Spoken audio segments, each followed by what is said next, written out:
네, 안녕하십니까. BTV 주간 종합 뉴스입니다. 서울의 코로나19 확진자가 2만 명에 달합니다. 1,000명대 돌파가 유지되다 결국 2만 명까지 도달해 이제는 위드 코로나 시대의 일상이 됐는데요. 그래도 각별한 주의가 필요합니다. 이런 상황에 이번 주 20대 대선과 국회의원 보궐선거 후보 등록이 마감됐고 또 본격적인 선거운동이 시작됐습니다. 저희는 국회의원 보궐선거 내용을 이번 주 이슈로 정리했습니다. 20대 대통령 선거와 국회의원 보궐선거가 20여일 앞으로 다가왔습니다. 지난 14일 본 후보 등록 후 본격적인 선거운동이 시작됐는데 국회의원을 다시 뽑는 종로구에서는 총 10명의 후보가 등록하고 본격적인 선거전이 펼쳐졌습니다. 어떤 후보들인지 관련 내용 취재했습니다. 종로구 국회의원 보궐선거에 출마한 후보는 모두 10명입니다. 전략공천으로 출마한 국민의힘 최재형 후보와 정의당 배복주, 시대전환 김도연 후보, 국민혁명당 구번철 후보가 본 후보에 등록했습니다. 독도한국당 김두환 후보, 새로운물결당 송문희 후보, 통일한국당 윤대관 후보에 이어 무소속으로 서주원 박종구, 김영종 후보가 출사표를 던졌습니다. 여느 총선 때와 달리 이번 보궐선거는 종로구에서 첫 발을 내딛는 정치 신인들의 대결입니다. 전략공천으로 뒤늦게 후보에 오른 국민의힘 최재형 후보는 10년 만에 종로 탈환을 목표로 주민이 원하는 지역 국회의원으로 나서겠다고 밝혔습니다. 종로의 구민들이 지난 10여 년 동안 참 많은 어려움을 겪으신 것으로 알고 있습니다. 이번 선거 기간 비록 제가 전략공천을 선거에 임박해서 받았고 선거 기간이 길진 않지만 주민들과 밀착해서 열심히 발로 뛰면서 주민들의 목소리를 듣고 주민들이 정말 어떤 어려움이 있으신지 또 무엇을 원하시는지 잘 듣고 국정에 반영하도록 최선을 다하겠습니다. 김동연 대선 후보와 함께 종로 보궐선거에 출마한 새로운물결당 송문희 후보는 정치 1번지 종로에서 새로운 전략을 펼치겠다는 각오입니다. 저는 이 종로에서 기득권을 깨자, 우리가 늘 주장하는 기득권의 나라를 기회의 나라로 만들겠다. 아이를 낳을 수 있고 아이가 행복하게 자랄 수 있고 일할 수 있고 결혼할 수 있고 그런 나라를 만들자. 종로에서부터 바람을 일으키겠다. 그런 생각 갖고 있습니다. 일찍이 보궐선거 출마를 준비했던 김영종 전 종로구청장은 이번 선거를 위해 결국 민주당을 탈당하고 무소속 후보로 나서 주민에게 보탬이 되는 지역 국회의원을 약속했습니다. 중요한 것은 얼마만큼 우리 종로를 위해서 일하고 또 우리 종로 구민들에게 보탬이 되는 그런 국회의원이 되느냐가 중요하다 이렇게 봅니다. 그리고 저는 평생 당원으로서 열심히 해왔고요. 가장 모범적인 당원이었습니다. 더 종로를 그냥 내줄 수 없기 때문에 모든 걸 감수하고 출마하게 되었습니다. 이 밖에도 여러 후보들이 도전한 종로구 국회의원 보궐선거. 다음 달 9일 13만여 명의 종로구 유권자의 선택을 받기 위해 후보자 10명의 선거전 릴레이가 시작됐습니다. BTV 뉴스 강혜진입니다. 네, 그럼 여기서 종로구 국회의원 보궐선거에 출마한 후보들을 직접 화상으로 만나보는 시간 준비했습니다. 앞서 언급한 대로 총 10명의 후보가 출사표를 던졌죠. 저희는 정당인과 또 정치인 등으로 활동하는 후보 가운데 등록 순서와 또 유력 후보들을 우선으로 연결해 출마 의사와 지역 공약 등에 대해 알아보겠습니다. 그 첫 번째 순서로 뒤늦게 전략공천을 받고 종로 지역에 출마한 기호 2번 국민의힘 최재형 후보를 화상으로 연결합니다. 네, 최재형 후보님 나와 계십니까? 안녕하십니까? 반갑습니다. 네, 반갑습니다. 지난 14일 종로구 국회의원 보궐선거 후보로 등록한 이후 다음 날부터 바로 이 선거운동에 들어가셨을 텐데 종로 지역에서 유권자를 대상으로 이 선거운동 시작한 소감부터 좀 여쭤보겠습니다. 네, 제가 이제 전략 공천을 받아서 종로의 보궐선거 후보로 나서게 됐는데 사실은 제가 이 종로가 전혀 낯선 곳이 아닙니다. 저희 부모님들이 북한에서 이제 월남하셔서 처음 이제 남한에 자리 잡으면서 본적을 정하신 곳이 내자동 1번지였습니다. 내자동 1번지에 제가 본 적이었고, 그리고 저희 아이들이 제가 이제 뭐 직장 관계로 지방 가고 외국 가고 그랬지만은 저희 아들이 뭐 초중고등학교 다는 아니지만 그래도 조금씩은 다 이 지역에 있는 학교를 다녔죠. 저는 고등학교를 여기서 다니고, 그리고 헌법재판소 감사원 뭐 이렇게 이 종로와 인연이 간헐적으로 계속 있었습니다. 제가 이제 종로에 출마를 하고 이 시민들을 접하면서 이런 내용을 말씀드리면은 정말 고향에 돌아온 가족들처럼 따뜻하게 맞아주셨습니다. 그리고 아침 저녁으로 이제 어제 그리고 오늘 아침 선거 유세를 했죠. 뭐 인사를 드렸죠. 유세보다도 인사를 드렸는데 따뜻하게 손을 잡으면서 힘내라, 꼭 이겨야 된다 하고 격려해 주시는 분들이 많이 계셔서 정말 큰 힘이 됐습니다. 네, 이 선거운동 초반이라 지역 주민들을 많이 만나지는 않으셨지만 네, 그래도 이 며칠 사이 지역 주민들 만나보니 민심이 좀 어떻다고 느끼셨나요? 네, 주로 이제 그 시민들의 민심을 두 가지로 일단 볼 수 있겠죠. 이번 큰 구도에서의 어떤 대선과 관련된 정권 교체에 관한 그런 민심이 있겠고, 이 종로 지역의 새로운 변화 발전에 대한 민심 두 가지로 말씀드리겠습니다. 정권 교체에 대한 거는 뭐 이미 많은 그 이야기들이 있었고 이 중앙에서 이슈가 돼 있기 때문에 제가 자세한 말씀을 안 드리겠지만 이번에는 반드시 바꿔서 정말 완전히 무너진 나라의 근본을 다시 세워야 된다는 그러한 국민들의 열망을 피부로 느낄 수 있었습니다. 그리고 이제 종로와 관련해서는 사실은 종로가 그 위치나 또는 교통, 자연환경에서 굉장히 좋은 곳이에요. 그럼에도 불구하고 발전이 더디고 성장 동력이 멈춰지고 인구가 이제 많이 감소하지 않았습니까? 이런 것들에 대한 그 시민들의 참 그 불만이나 아쉬움들을 많이 느낄 수 있었는데요. 저는 이렇게 봅니다. 이러한 그 성장이 멈추고 인구가 줄은 가장 큰 원인 중에 하나는 지역 구민들이 원하는 사업들이 정치 논리에 의해서 가로막혔다.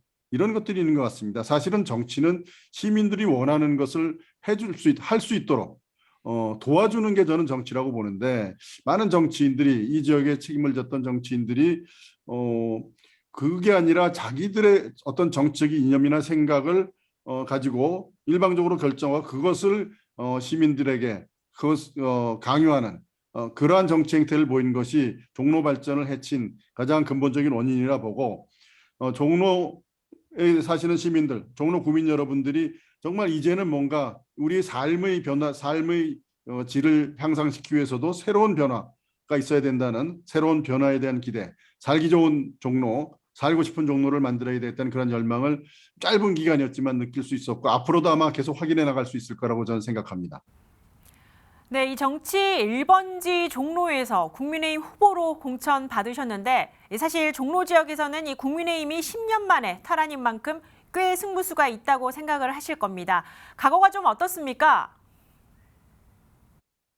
예, 저는 뭐 이 정치인으로서 정치라는 관점에서 국민 여러분 그리고 특히 이제 종로 국민 여러분들이 원하는 새 시대를 열려는 그런 생각을 가지고 이 자리에 나왔습니다.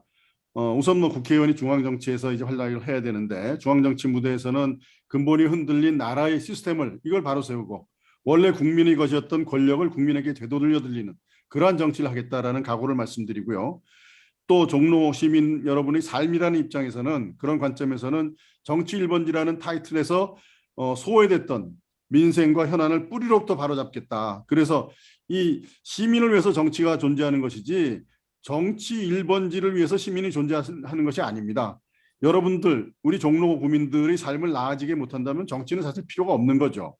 그래서 시민들의 삶이 정말 개선되지 않고 나아지지 않는 한 정치 1번지라는 타이틀은 더 이상 자랑스러운 이름이 아니라고 저는 봅니다. 종로가 정치를 위해서 존재하는 것이 아니라 정치가 종로를 위해서 존재한다. 그래서 정치가 목적이 아니라 시민들을 편안하게 하고 시민들의 삶을 더 낫게 하는 수단이고 시민들에 대한 약속인 것 그리고 그 약속이 지켜지는 곳 종로를 그런 곳으로 일궈 나가겠다는 것이 저희 각오입니다. 네, 3월 9일까지 선거운동 기간이 짧을 수도 있고 또 길 수도 있습니다. 이 종로 지역 유권자 표심을 잡기 위해 최 후보께서는 선거운동 전략을 어떻게 세우셨고 또 이끌어갈 계획이신가요? 네, 짧은 기간이지만 구민들과 밀착해서 종로 주민 여러분들의 말씀을 진심으로 새겨 듣겠습니다. 그래서 사실 이 선거 기간이 그저 이제 당선을 위해서 표를 얻기 위한 정치인의 시간이 아니라 나라를 정말 사랑하고 새로운 변화, 보다는 삶을 원하는 그 삶을 바라는 국민들, 종로 구민들의 시간으로 만들겠습니다. 네, 여기까지 듣겠습니다. 다음 달 9일 대통령 선거와 함께 치러지죠. 종로구 국회의원 보궐선거에 출마한 기호 2번 국민의힘 최재형 후보와 이야기 나눠봤습니다. 네, 오늘 말씀 감사합니다.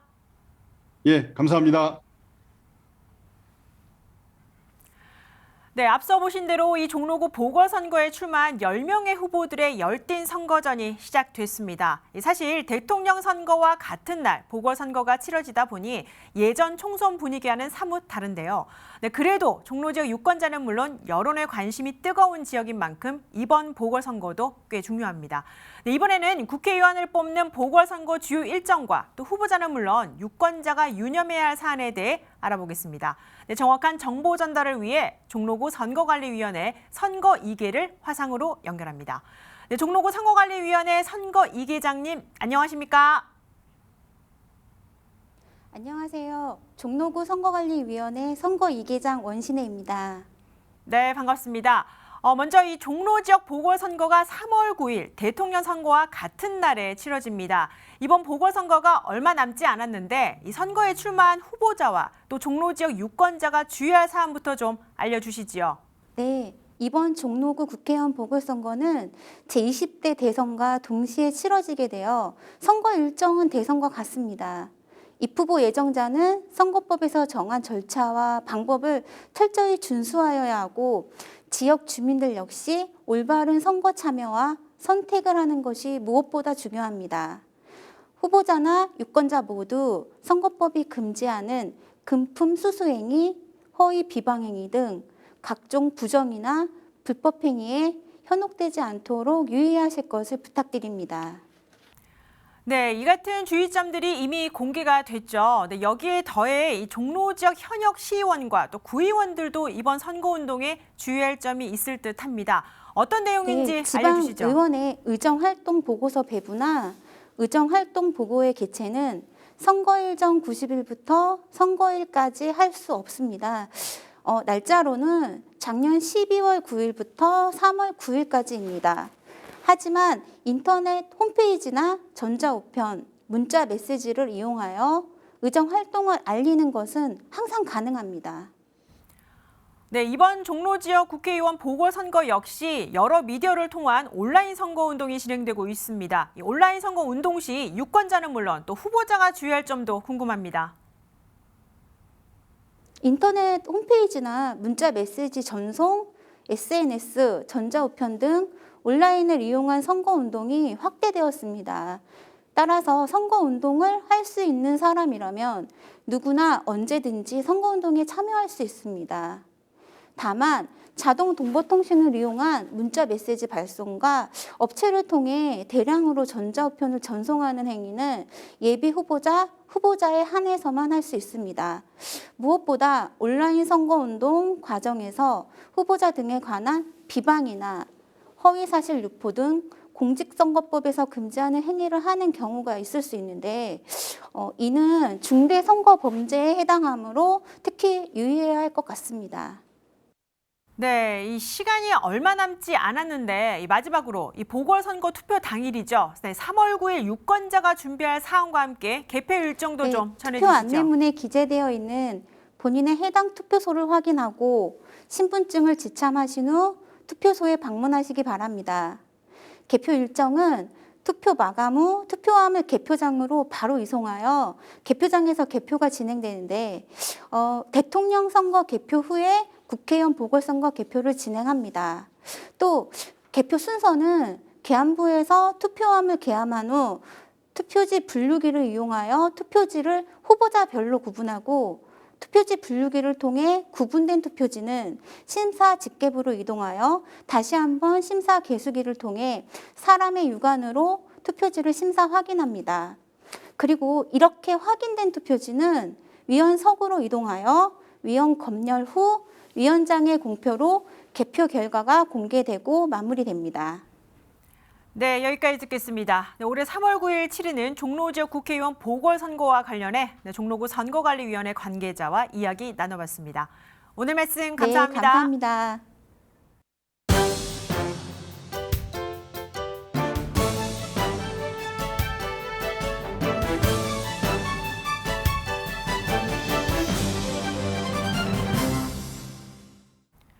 네, 다음은 코로나 관련 소식입니다. 네, 코로나19가 장기화되고 또 변이 바이러스가 등장하면서 확진됐을 때 나타나는 증상도 달라지는 모양새입니다.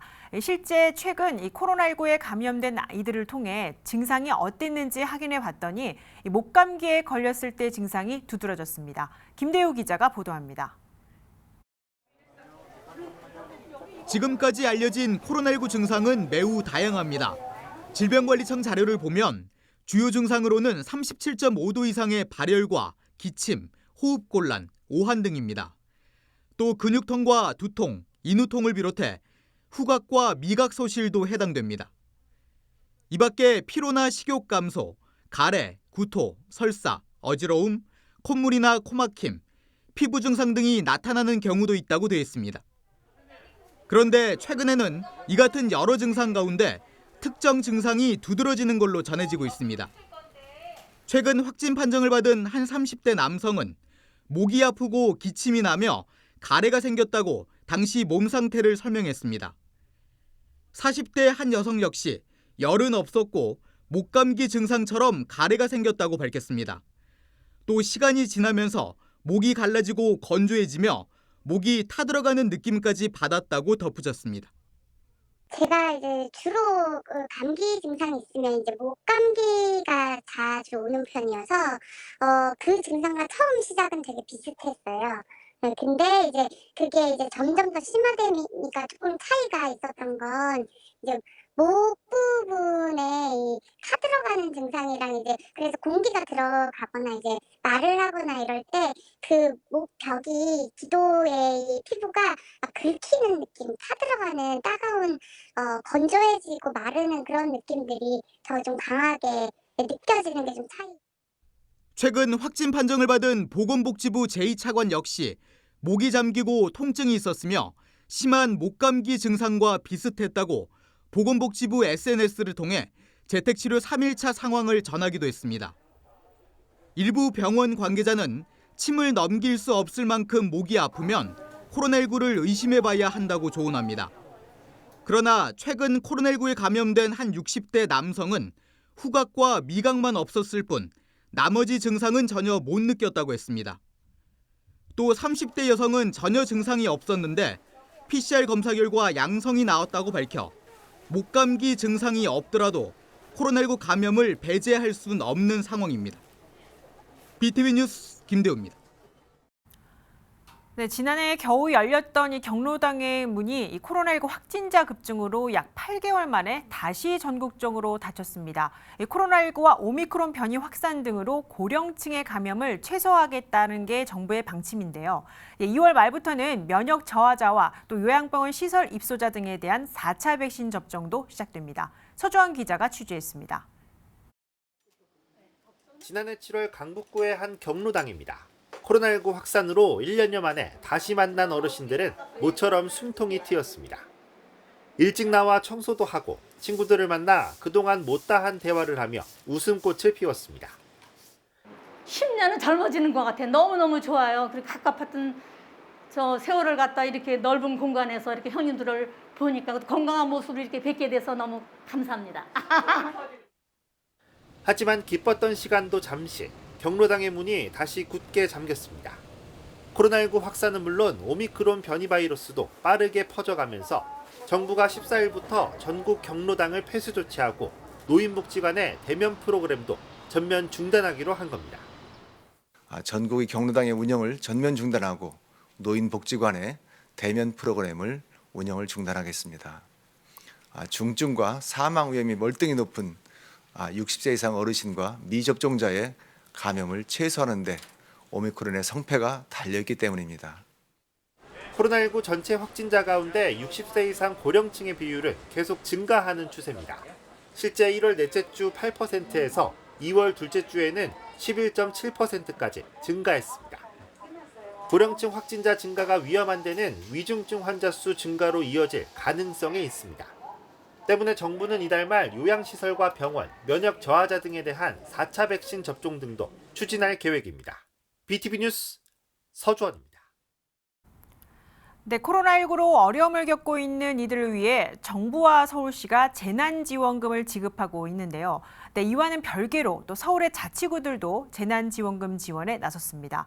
네, 서울 자치구 재난지원금의 대상과 또 기준, 지급 시기 등을 김대우 기자가 정리했습니다. 서울의 자치구들이 지급하기로 한 재난지원금의 대상은 크게 9가지입니다. 집합금지나 영업 제한을 받은 업종 가운데 점포문을 완전히 닫은 폐업 소상공인과 미취업 청년을 비롯해 택시기사와 마을버스 업체입니다. 또 어린이집과 지역아동센터, 어르신 요양시설도 받을 수 있습니다. 유치원과 종교시설도 해당됩니다. 중앙정부나 서울시가 재난지원금을 지급하고 있음에도 불구하고 여러 가지 또 어려운 지역들 또 내지는 어려운 곳들이 많이 있습니다. 이러한 부분들을 저희가 함께 모여서 공통되는 항목을 9개로 뽑았어요. 그래서 이 부분을 중점으로 해서 함께 공동으로 지원하자 이렇게 결의를 했습니다. 대상마다 금액은 조금씩 다릅니다. 서대문구 사례를 통해 살펴보면 먼저 폐업한 소상공인은 50만 원을 받게 됩니다. 다만 조건이 있는데 지난 2020년 3월 22일 이후 폐업했고 폐업하기 전까지 90일 이상 점포를 운영했어야 합니다. 만 19세에서 34세 미취업 청년에게도 역시 50만 원씩 지원되는데 최종 학력을 졸업한 뒤 2년이 지나지 않은 경우만 가능합니다. 택시기사는 개인과 법인 모두 해당됩니다. 40만 원씩 받을 수 있습니다. 또 마을버스 업체는 1000만 원씩 받게 됩니다. 어린이집과 지역아동센터에는 각각 100만 원씩 지급됩니다. 또 노인요양 공동생활가정은 50만 원, 노인요양시설과 주야간 보호시설은 100만 원씩 받습니다. 유치원과 종교시설에는 방역물품 구입비로 각각 100만 원과 50만 원씩 지원됩니다. 굉장히 저희로서는 자금에 제한이 있기 때문에 쉽지 않지만 모든 구가 서로 의견을 모으다 보니까 최소한 이런 영역에는 추가적으로 우리가 재난 지원하는 것이 필요하다고 판단을 했습니다. 조그맣게라도 경제 활성화에 도움이 되리라 기대를 하고 있습니다. 신청하거나 지급하는 시기 역시 다 다릅니다. 폐업한 소상공인의 경우 이달 14일부터 접수가 시작됩니다. 미취업 청년은 3월부터입니다. 택시기사는 이달 안에 받을 수 있고 마을버스 업체는 이달부터 신청 가능합니다. 또 어르신 요양시설은 이달 7일부터, 어린이집은 지난 11일부터 지급이 시작됐으며 지역아동센터에는 이달 중순부터 지급할 예정입니다. 이 같은 지급 대상과 지급 시기는 자치구별로도 다릅니다. 일부 자치구의 경우 화물운송 종사자와 자치회관 강사 등에도 자치구 재난지원금을 줍니다. 그런 만큼 내가 사는 지역의 대상과 기준, 신청과 지급 기간 등을 꼼꼼히 살펴봐야 합니다. BTV 뉴스 김대우입니다. 네, 이어서 자치구 소식입니다. 중구청 공무원 노조가 선거법 위반 혐의로 서양호 구청장을 선거관리위원회에 고발했습니다. 노조는 서 구청장이 평소에 없는 행사를 만들 것을 지시하고 이 행사장에서 사전 선거운동을 했다고 주장했습니다. 이재원 기자입니다. 서영호 중구청장은 지난해 12월 관내 15개 동주민센터 동장에게 자치회관 프로그램 송년 모임을 만들라고 주문했습니다. 함께 프로그램별 성과 공유에도 추진하라는 방침을 내렸습니다. 참석 인원은 49명 기준, 동별 가능한 최대 인원으로 결정하라는 세부 내용도 담겼습니다. 당시는 하루 5,000명 이상의 확진자가 발생하고 오미크론이 퍼지기 시작하던 시기입니다. 결국 담당 공무원들은 서영호 구청장이 참석하는 행사를 지난해 12월 28일부터 올해 1월 7일까지 각 주민센터에서 진행했습니다. 중구청 공무원 노조는 전에는 없던 일로 이례적인 행사 진행이라고 주장했습니다. 선거법이 가장 이제 중요한 지금 지방선거 시국에서 대선 시국에서 중요한 법령이잖아요. 그런 것들을 회피해서 가능한 한 구청장이 주민들과 만날 수 있는 모임, 행사를 만들어라라고 지시를 한 거죠. 노조가 지적하는 문제는 행사장에서의 발언입니다. 자신이 구청장 재직 기간 중의 성과를 주민에게 홍보하는 데 적지 않은 시간을 할애한 점을 문제 삼은 겁니다. 작년에 우리 중구가 중학생, 고등학생 교복값을 제일 먼저 줬어요.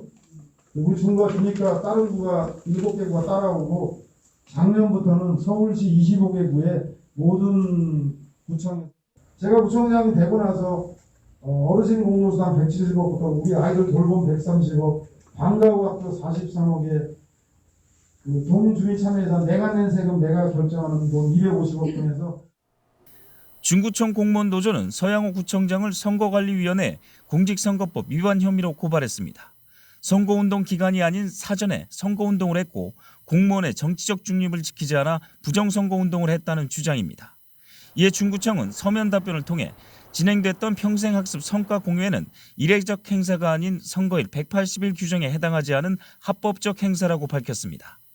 행사 진행 도중 구청장 발언 가운데 업적 홍보로 선거법 위반이라는 주장에는 주민의 질문에 답변한 것이라는 입장입니다.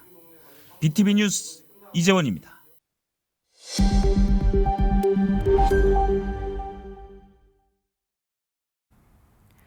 네, 광진구 소식입니다. 이 광진구가 봉제업체 지원을 위한 관련 예산을 확보하고도 해당 사업을 추진하지 않아 5억 원의 예산을 반납하는 상황이 벌어졌습니다.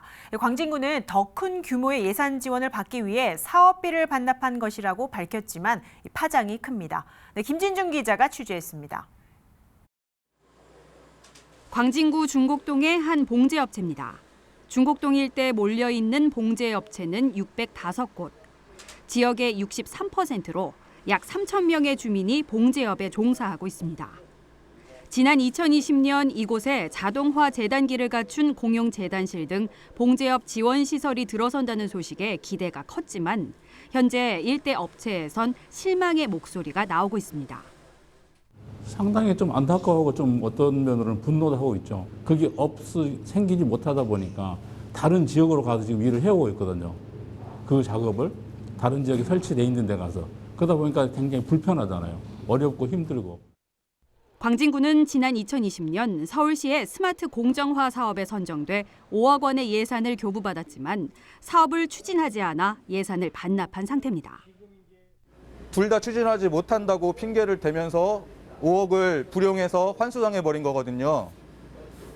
이 5억을 활용했다면 우리 봉제업체들이 추산한다면 약 18억 원 정도의 이익을 볼 수 있었는데 그것을 놓쳐버린 것이 이 코로나 시기에 어려움을 겪고 있는 봉제업 관계자들에게 너무나 안타까운 일입니다. 지난 10일 광진구 의회에서는 확보한 예산을 불용한 것에 대한 의원들의 지적이 있었습니다. 당초 예상지는 중곡동이었지만 이를 구의 1동으로 변경하면서 사업 추진이 불발된 데 대한 책임 추궁도 더해졌습니다. 김선갑 광진구청장은 5억 원을 반납한 것은 서울시의 제안으로 20억 원의 예산을 지원받을 수 있는 스마트 솔루션 앵커 사업에 응모하기 위해서였다고 밝혔습니다. 당초 사업 예정지인 중곡동의 건물은 노후해 구의 1동으로의 이전을 검토한 것이라고도 항변했습니다.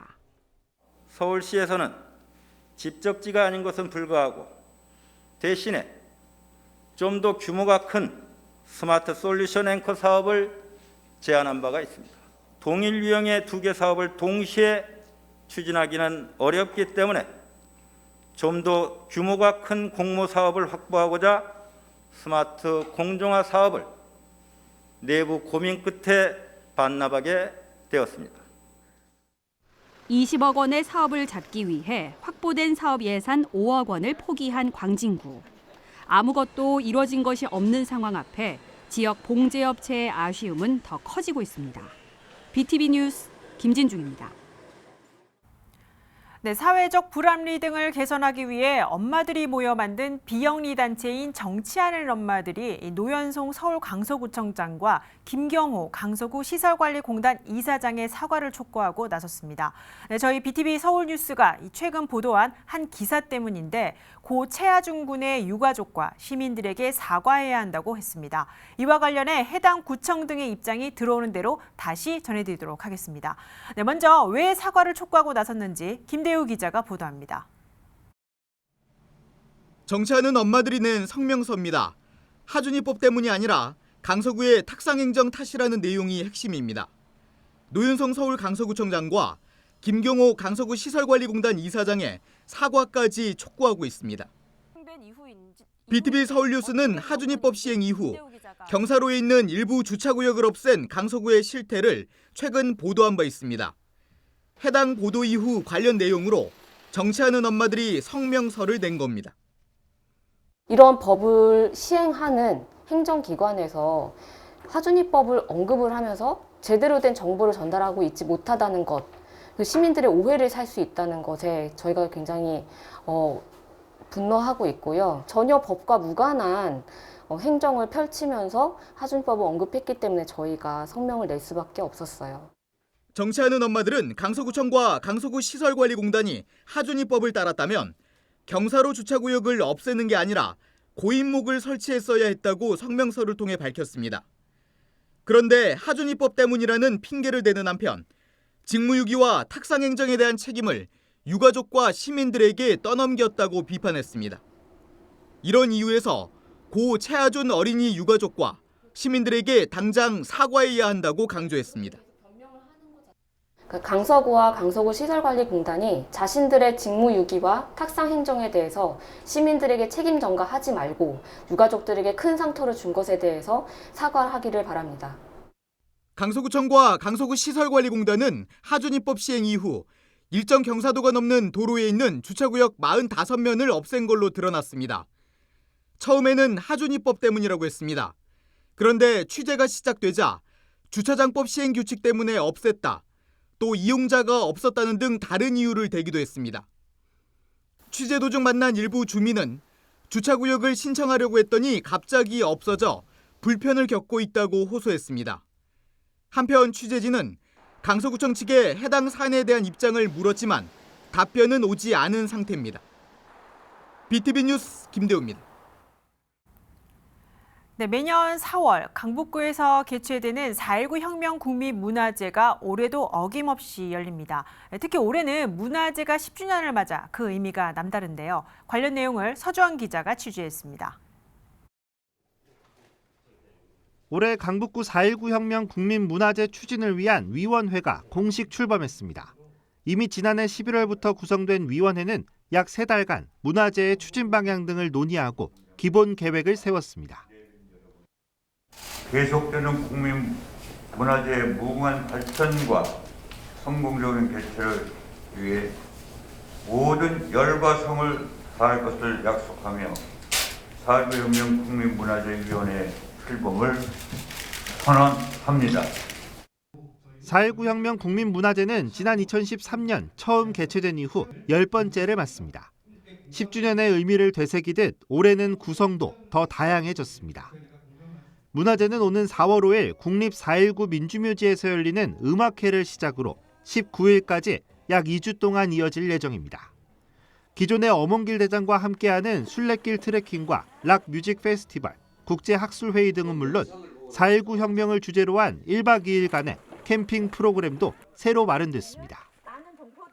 4.19 혁명은 우리 한국의 민주주의에 전환점을 긋는 획기적인 역사적 사건이었습니다. 4.19 혁명 정신이 있었기 때문에 대한민국 민주주의의 꽃을 피우고 있다. 그렇기 때문에 이번 4.19 행사에 있어서 모든 구민들이, 모든 서울 시민들이 함께 해주셨으면 감사하겠습니다.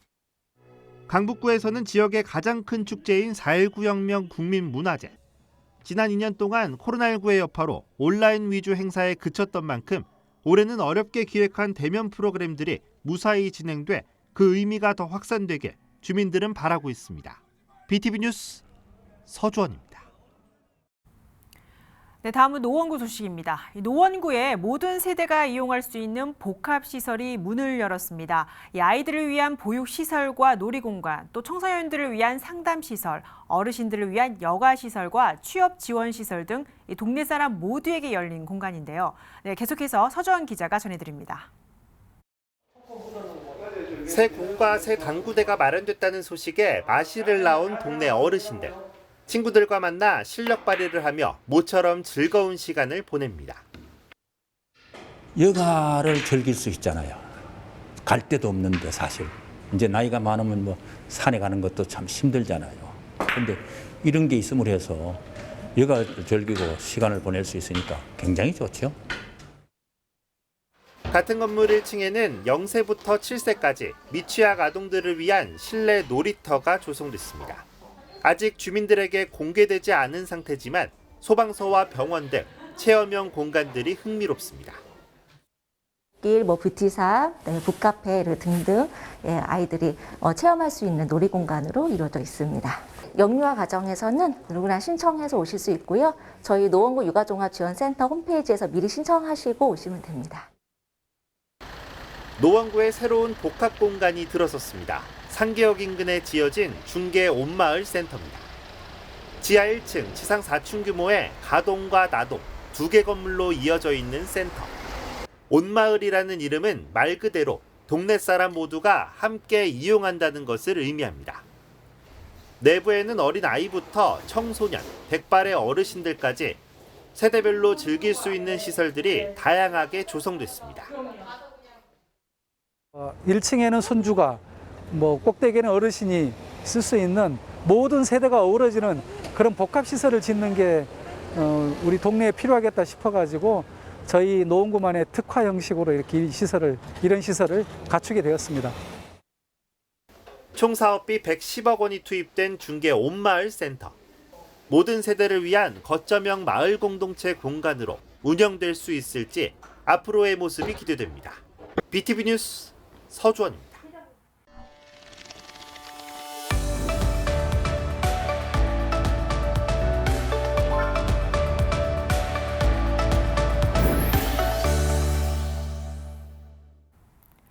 네, 여러분의 삶을 보다 풍성하게 만들어줄 다채로운 문화예술 소식을 전해드리는 2주의 원픽 시간입니다. 네, 오늘은 광화문의 과거와 현재, 또 아시아의 전통과 근대를 잇는 2개의 전시를 준비했습니다.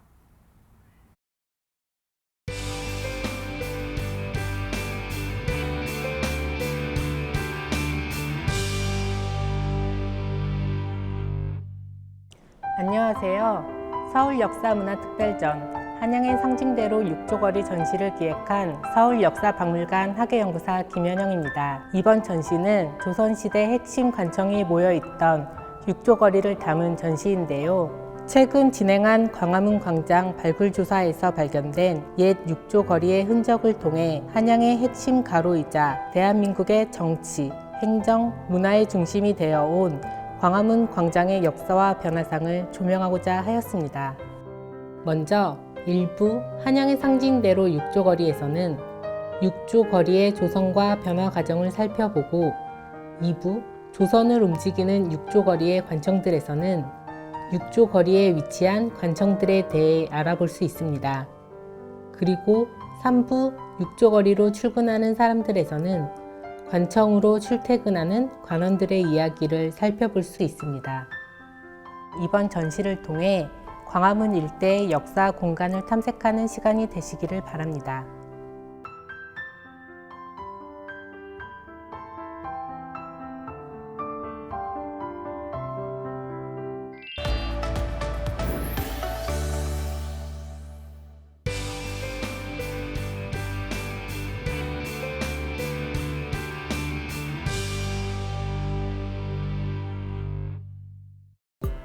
현재 인천 아트 플랫폼에서 진행되고 있는 송출된 과거 유산의 극장은 아시아에서 전통이 근대와 어떻게 관계하는지를 살피고 오늘날 우리의 삶에 드러나고 있는 전통의 양상과 근대성을 논쟁하는 통로로서의 전통을 동시대 작가들의 다양한 작품들을 통해 접근하는 전시입니다. 송출된 과거 유산의 극장은 제국주의, 식민주의, 민족, 국가 건설의 격동을 비롯해 그것이 전통의 형성과 전통에 대한 인식에 미친 영향, 그리고 오늘날 우리의 삶에 계속 나타나고 있는 전통의 양상을 탐구합니다. 아시아인들에게 전통은 여전히 일상생활의 일부이며 세대를 연결하고 지역사회 가치를 전하며 미래 문화의 출현을 위한 살아있는 아카이브로서 기능합니다.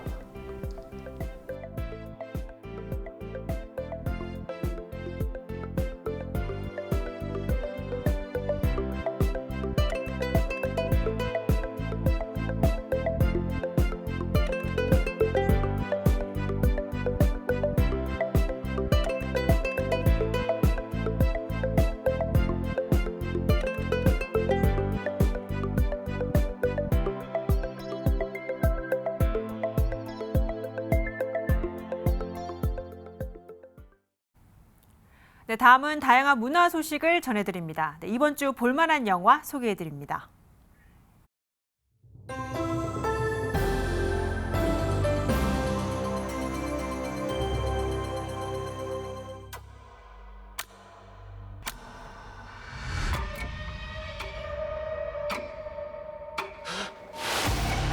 교통사고 현장에서 눈을 뜬 한 남자.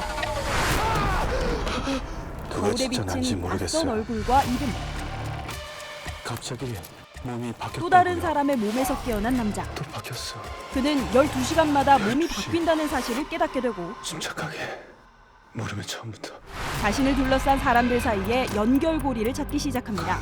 이들이 쫓고 있는 국가정보요원 강희양. 가는 곳마다 나타나는 의문의 여자까지. 이거 다 당신이 시작한 일이잖아. 강희양 어딨냐? 이 자식들 다 뭐야? 왜 다들 그 사람을 찾는 거야? 궁금하지. 모두가 혈안이 되어 쫓고 있는 요원이 바로 자신임을 직감한 남자. 내가 그 사람인 거. 강희양이요. 진짜 나를 찾기 위한 본능적인 액션이 시작됩니다. 이제 알게 됐어. 내가 뭘 해야 돼. 예측 불가능한 서스펜스의 영화 유체이탈자입니다.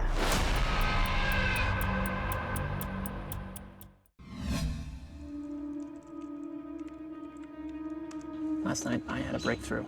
아버지의 벽을 뛰어넘고 싶었던 신경과학자 이단은 My consciousness fractured. So now there are 10 of us. 뇌와 관련된 실험 중 분열된 10개의 자아를 발견합니다. Like clockwork. 6 minutes every hour. I only have a few minutes left. I think you're going to want to see where this goes. Imagine consciousness constructed to your own liking. Memories curated to a desired state. And yes, perhaps changing yourself for the better. 놀라움도 잠시. 이단의 인격들은 서로 엉키면서 6분마다 다른 자아로 바뀌게 되고 점점 기억을 잃어갑니다.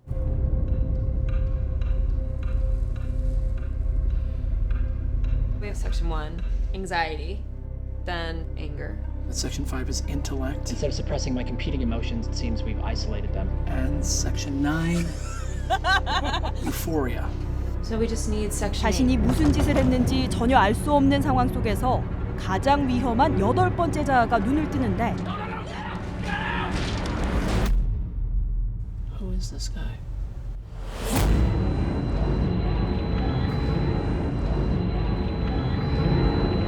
한 치 앞도 예상 불가능한 서스펜스.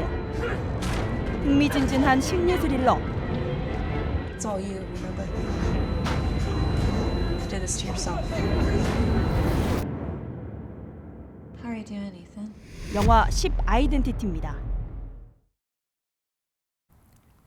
네, 대통령 선거에 출마한 후보는 물론 이 국회의원 보궐선거에 출마한 후보들의 선거전이 뜨겁습니다. 전국을 순회하며 내세운 공약, 그리고 지역 발전을 위해 준비한 후보들의 정책 등 모두 유권자를 위해 실천하겠다는 약속입니다. 네, 그 약속이 실천 가능한지, 그리고 유권자가 신뢰할 수 있는 공약인지 꼼꼼하게 따져보시기 바랍니다. 네, 저희는 지역 주민, 더 나아가 서울 시민의 가치를 담은 소식으로 다음 주 찾아뵙겠습니다. 네, 건강한 주말 보내시기 바랍니다. 시청해주신 여러분 고맙습니다.